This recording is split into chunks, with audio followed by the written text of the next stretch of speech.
শব্দের পর শব্দ বসিয়ে ভাবের প্রকাশ হোক, শ্রুতি মধুর করে তুললেই কবিতা বলবে লোক।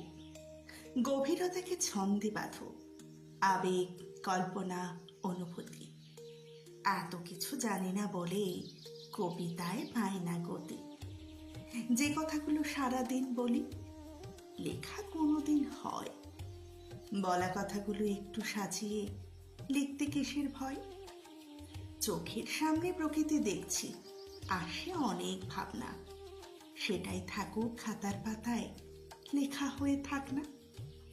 স্মৃতির পাতায় নাড়া দিলেই ছোটবেলা মনে পড়ে।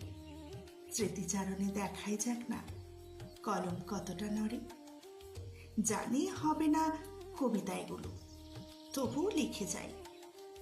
যদি কোনোদিন হঠাৎ করে কবিতাকে কাছে পাই।